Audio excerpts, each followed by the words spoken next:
नमस्कार. आजच्या व्हिडिओमध्ये आपण स्वतःची किंमत वाढवण्यासाठी असे कोणते 10 नियम आहेत ते पाहणार आहोत. पहिला नियम, स्वतःचा आदर करायला शिका. अनेक लोक स्वतःला मान देत नाहीत. अशा वेळी लोकांनी तुमचा आदर करावा ही अपेक्षाच करणे चुकीचे आहे. स्वतःचा आदर करणे म्हणजेच स्वतःवर प्रेम करणे, स्वतःला मान सन्मान देणे. अनेकदा आपण स्वतःला गृहीत धरतो, म्हणजेच आपण आपला आदर करत नाही. आपलं असणं इतरांनी अधोरेखित करावं असं वाटत असेल तर सर्वात अगोदर तुम्ही स्वतःबद्दल सकारात्मक विचार करायला शिका. दुसरी गोष्ट, बोलावलं नाही तिथे जायचं तर नाहीच. आपण अनेकदा कोणी आपल्याला एखाद्या कार्यक्रमाला बोलावलं नाही तरी जातो, तर ही चूक कधीच करू नका, कारण यामुळे तुम्हाला स्वतःला तुमचा सेल्फ रिस्पेक्ट नसल्याचं कळतं. एवढंच नव्हे तर अनेकदा एखादी व्यक्ती आपल्याशी बोलत नसेल पण त्या व्यक्तीच्या घरून बोलावणं आलं तर तुम्ही लगेच जात असाल तर असं अजिबात करू नका, कारण यामध्ये लोक तुम्हाला गृहीत धरतात, जे अतिशय चुकीचं आहे. तिसरी गोष्ट, तुमचं प्लॅनिंग कोणाला सांगू नका. तुम्ही भविष्याबद्दल काय विचार करता किंवा तुमचं करिअर आणि खासगी आयुष्याबद्दल काय प्लॅनिंग आहे ते कधीच कोणाला सांगू नका, कारण जर काही अडचण आली आणि ती गोष्ट झाली नाही तर वाईट लोक तुमची खिल्ली उडवतात. ही व्यक्ती फक्त बोलते, करत तर अजिबातच नाही असा एक समज निर्माण होतो. त्यामुळे देखील तुम्हाला समाजात मनाचे स्थान मिळत नाही. मात्र तुम्ही कोणालाही न सांगता केला तर त्याचा इम्पॅक्ट वेगळा पडतो आणि आपोआप समाजात मान वाढतो. चौथी गोष्ट, स्वतःला दोष देऊ नका. कधीच स्वतःला दोष देऊ नका, कारण अनेकदा असं केल्यामुळे समाजात तुमचं मान कमी होतो. एवढंच नव्हे तर लोक देखील तुम्हाला कोणत्याही कामासाठी सिरियस घेत नाहीत. त्यामुळे तुम्हाला वाटेल की तुमचा एखादा निर्णय चुकला आहे तरी ते चारचौघात बोलून दाखवू नका, कारण यामुळे तुमचा मान कमी होतो. पाचवी गोष्ट, संघर्ष हा कायम एकट्याचा असतो हे कळणे आवश्यक आहे.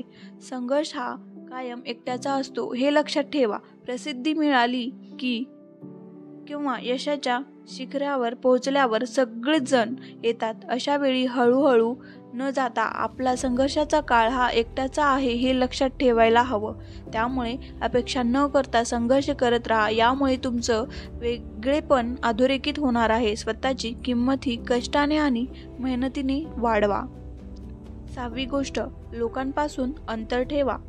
प्रत्येक वेळी सगळ्यांसाठी हजर राहू नका, कारण तुम्ही सगळीकडे सहज उपलब्ध राहिलात, मग ते समारंभ असो किंवा इतर ठिकाणी, कारण तुम्ही लोकांपासून अंतर ठेवलं तरच तुम्हाला मान सन्मान मिळणार आहे. स्वतःची किंमत वाढवण्यासाठी लोकांपासून अंतर ठेवा.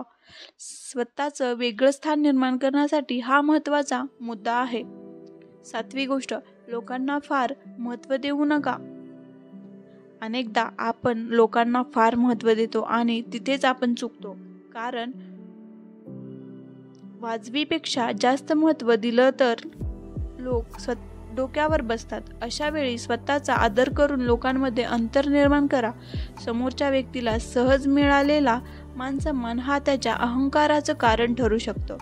त्यामुळे आपण कुणाला किती महत्त्व देतो याची काळजी घ्यायला हवी. आठवी गोष्ट, असा ओळखा लोकांचा स्वभाव. लोकांचा स्वभाव ओळखणे अत्यंत महत्त्वाचे आहे, कारण तुम्ही सहज वागून जाता, मात्र तुमच्या वागण्याचा वेगळा अर्थ काढला जाऊ शकतो. अशा वेळी पहिलं समोरच्या व्यक्तीचा स्वभाव ओळखा आणि मगच त्याच्याशी जवळीक साधा, कारण आपल्यापैकी अनेकांना समोरच्या व्यक्तीचा स्वभाव न ओळखल्यामुळे फटका बसला असेलच. त्यामुळे स्वभाव ओळखायला शिका. नववी गोष्ट, असा बदला घ्या. आपल्या अपमानाचा बदला कधीही भांडून नाही तर त्या व्यक्तीपेक्षा यशस्वी होऊन घ्यायचा असतो. त्यामुळे शाब्दिक चकमक करण्यात किंवा वाद करण्यात काहीच अर्थ नाही. त्यापेक्षा तुमची सगळी एनर्जी कामात वळवा. त्यामुळे तुमची आर्थिक बाजू अधिक बळकट होऊन त्यामुळे समाजात तुमचा मान वाढेल. बदला घेण्यापेक्षा तुमची उंची वाढवा. 10वी आणि शेवटची गोष्ट, आनंदी राहण्याचा मंत्र. जर तुम्हाला आनंदी राहायचं असेल तर एकच गोष्ट लक्षात ठेवा की कोण काय करतंय याकडे लक्ष देऊ नका. कोण कशासाठी आणि का करतंय याचा फार विचार करू नका, कारण या सगळ्या गोष्टीपासून स्वतःला इतकं लांब ठेवाल तुम्ही तितके जास्त खुश राहाल. त्यामुळे आनंदी राहण्याचा हा कानमंत्र अधिक महत्त्वाचा आहे. व्हिडिओ आवडला असेल तर लाईक करा, शेअर करा आणि सबस्क्राईब करायला विसरू नका.